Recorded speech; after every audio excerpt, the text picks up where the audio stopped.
Je suis ravi de conclure cette session dans laquelle peut-être je vous parlerai de Mycoplasma genitalium puisque c'était le running gag. En tout cas, en effet, merci beaucoup pour la présentation. Donc, on s'est intéressé à faire un bilan à 2 ans chez nos prépeurs. Voilà les résultats. Alors, donc, on a beaucoup parlé d'IST, c'est normal, c'était une session dédiée. On sait qu'elles sont beaucoup diagnostiquées dans le cadre de la PrEP, qui est proposée en France depuis janvier 2016. Donc, quand on a fait notre étude, ça faisait 2 ans de recul, essentiellement proposée à des HSH, mais on avait peu de données sur l'incidence, l'antibiothérapie utilisée et l'émergence des résistances aux antibiotiques dans cette population cible. D'où l'objectif de ce travail, d'étudier la prévalence, l'incidence et la résistance aux antibiotiques des principales IST, dont génitalium et la syphilis, dans le cadre d'une consultation PrEP. La méthodologie, il s'agit d'une étude descriptive monocentrique sur les 2 sites faisant de la PrEP au CHEU de Bordeaux, donc sur 2 ans. À chaque nouvelle consultation était proposée une recherche systématique par amplification d'acide nucléique des 3 IST bactériennes dont nous venons de parler, multisites, et on verra les résultats, plus une recherche de syphilis et un dépistage des condylomes par le clinicien ou bien par le proctologue ou le essentiellement proctologue dans ce cas-là. Voilà, vous verrez vu le recrutement.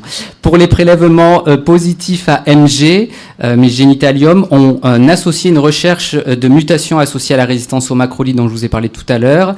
Et pour les quelques prélèvements qu'on a eu positifs à gono, je veux dire en culture, parce que voilà, on en reparlera, on a donc réalisé un antibiogramme. Au total, on a analysé sur 2 ans 148 personnes, dont l'âge moyen était de 35 ans, majoritairement HSH, 2 transgenres male to female et une femme libertine. La durée moyenne de suivi était de 9,5 mois et la prévalence des IST à l'inclusion, donc 1/3 des personnes qui rentraient dans le programme PrEP à baseline avaient un diagnostic d'IST avec les différentes qui sont listées là, CT, NG, MG, syphilis et condylome. Alors voilà comment se répartissaient ces diagnostics avec en numéro 1 génitalium, en numéro 2 le CLAM comme l'étude parisienne, le gono et la syphilis, donc on est raccord. Concernant le fait d'en avoir 1, 2, 3, donc majoritairement on avait une IST et puis après quelques pouvaient en avoir 2 et certains 3. Bon, pourquoi pas, ça vous le savez. Ensuite, concernant la localisation de l'IST selon la bactérie, donc là c'est assez intéressant et je pense que ça va rejoindre les données de M. Zugman. Pour Chlamydia trachomatis et gonocoque, elle se comporte à peu près pareil, à savoir dans un peu plus de la moitié des cas des localisations préférentiellement anales, puis pharyngées, et on confirme en effet la proportion assez faible de portage urinaire asymptomatique. Pour trachomatis, il s'agissait bien évidemment pratiquement toujours de formes asymptomatiques. Pour génitalium, c'est vrai qu'on n'avait pas beaucoup de données jusqu'alors, donc on a la moitié des cas, c'est de l'anus, et il se comporte un peu différemment puisqu'on va le retrouver en numéro 2 sur des premiers jets d'urine, et finalement, et on le verra après dans les incidences, très peu au niveau pharyngé, ce qui se différencie des 2 autres. Alors concernant l'incidence, donc sur un suivi de 2 ans, 104 IST ont été diagnostiqués, soit une incidence de 90 pour 100 personnes années de suivi. Et on retrouve toujours, donc en 1, génitalium avec 24,2 pour 100 patients années, en 2, le CLAM, en 3, le gono et la syphilis, qui était toujours quand même présente à Bordeaux en 4e position. Concernant la localisation, on confirme nos tendances, à savoir que dans les incidences, plus on va dépister et plus on va trouver de chlamydia au niveau anal, on atteint là 70%, et finalement le pharynx et l'urine seront à part égale. Le gono garde à peu près la même tendance, moitié anus, un bon tiers pharyngé, donc parfaitement asymptomatique là aussi, et au niveau génital, et ils étaient aussi asymptomatiques. Pour génitalium, donc également majorité d'anus, puis les urines, et enfin on voit qu'il y a très peu de gorge et de portage asymptomatique pharyngé à génitalium. Alors si on résume tout ça, on va voir ici notre prévalence à l'inclusion de 34%, notre densité d'incidence qui monte à 90% et Génitalium qui se retrouve en number one des différentes IST dépistées. Et quand même, ce qui était intéressant, c'est de voir que sur un suivi de 2 ans, grâce justement à l'aide des proctologues, 4 cas de condylome ont pu être diagnostiqués et pris en charge. On a fait un petit travail parce qu'on a aussi cette petite casquette chlamydia à Bordeaux. Et donc sur les 30 prélèvements anneaux positifs à chlamydia, 20 ont été génotypés, 18 ont pu être amplifiés parce qu'on a en fait des très faibles quantités de matériel à ce niveau-là. Et tous étaient de génotype non L. Concernant la résistance primaire aux macrolides de Génitalium, donc 58 prélèvements MG positifs ont été analysés au total. Ce qui ressort en premier, c'est que seulement 30 d'entre eux étaient non amplifiables. En fait, il y a un différentiel entre une technique de dépistage hypersensible qui est de la TMA et une technique de détection génotypique de la résistance qui est de la PCR-FRET en temps réel, beaucoup moins sensible, ce qui explique ce delta. Donc sur les 58, il en restait 28 amplifiables, 17 résistances primaires que vous voyez ici, et 7 uniquement, entre guillemets, sauvages. D'où une résistance primaire aux macrolides de Génitalium chez les preppers bordelais de 71%. Donc là, je crois qu'on est proche de la Nouvelle-Zélande. Hein. Et du Japon. Qu'en est-il des résistances acquises? C'est aussi quelque chose qui rejoint la réflexion précédente, notamment de Stéphane De Witt. Ben, en fait, on a eu 4 cas de résistance acquise après un traitement de première ligne par azithromycine. C'était à chaque fois des anus, dont 3 traitements prolongés, c'est-à-dire 1,5 g ou 2 g sur 5 jours. Alors, le bémol, c'est que finalement, grâce aux méthodes d'amplification nucléique, les cliniciens ne font plus de culture.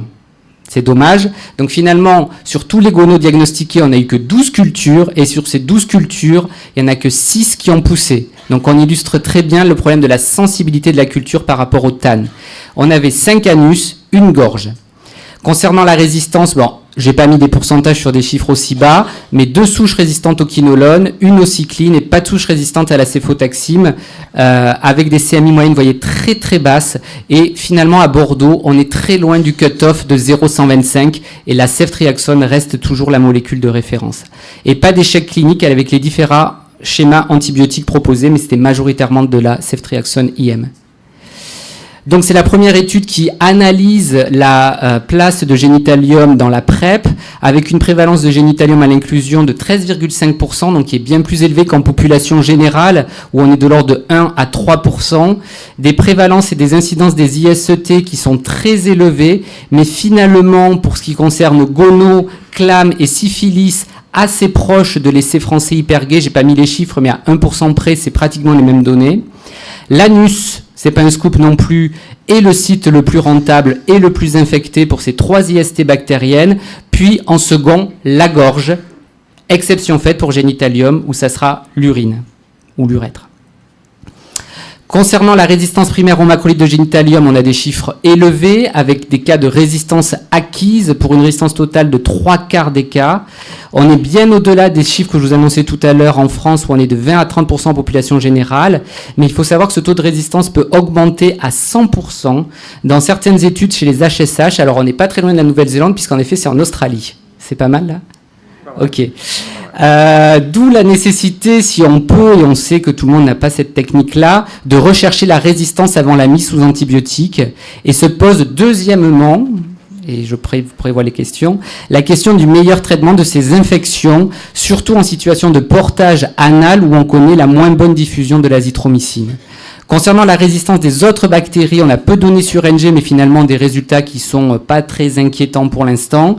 Pas d'échec de traitement ACT par doxy et pas d'échec de traitement de la syphilis, que ce soit par benzatine pénicilline ou doxycycline. Donc ces problématiques d'incidence et de résistance des IST doivent être prises en considération pour une meilleure prise en charge de nos preppers, qu'elles soient thérapeutiques ou bien préventives.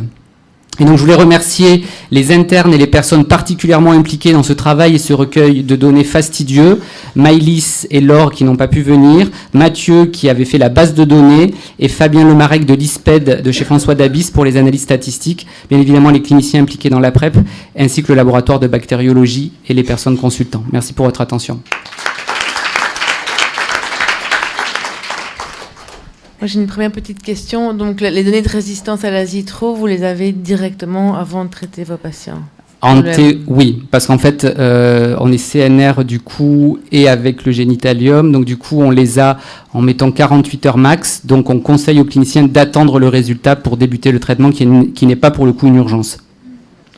D'accord, mais du coup, effectivement, on se pose la question de qu'est-ce qu'il faut faire avec ces patients? Est-ce qu'il faut les traiter et comment les traiter? Tout à fait. Alors ça rejoint, je pense, la question des Bruxellois. C'est vrai que les recommandations européennes dont je vous ai parlé tout à l'heure ont été éditées en 2016 sur les conseils thérapeutiques et de dépistage. Recommandé de dépister les personnes à haut risque, dont les HSH et les TS, mais je ne pense pas qu'on s'attendait à trouver des résultats aussi importants, notamment grâce aux nouvelles méthodes de diagnostic. Donc, concernant en effet ces portages asymptomatiques, la question pour l'instant est difficile à trancher. On a envie de dire que les symptomatiques, bien évidemment, on ne se pose pas de question, on les traite, mais avec, si possible, un test de détection de la résistance pour éviter les flots de consommation de Moxiflo, avec le meilleur schéma, comme on a vu, plutôt 5 jours. Les asymptomatiques qui seraient à très haut risque, il faudrait peut-être les surveiller de près et éventuellement les traiter. Et les asymptomatiques avec 3 sites positifs, en effet, se poserait la question aussi de les traiter, sachant que quand c'est au niveau urinaire, on arrive plus facilement à les amplifier, à savoir s'ils sont sensibles ou pas aux macrolides qu'au niveau rectal. Alors, je ne sais pas si je suis clair, mais en tout cas, c'est une proposition que l'on formule pour essayer justement de mieux prendre en charge ces personnes.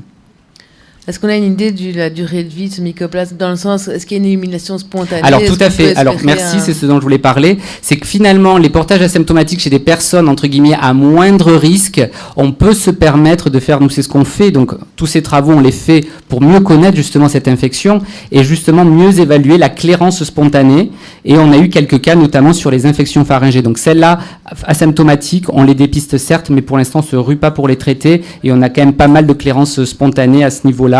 Après, ce qui est quand même recommandé aussi, c'est que si on traite, j'en ai pas parlé, c'est de faire des tests of cure, c'est-à-dire des PCR de contrôle, et particulièrement pour génitalium où il y a des problèmes thérapeutiques, mais il faut attendre 5 semaines après la fin du traitement parce que la PCR reste très longtemps positive.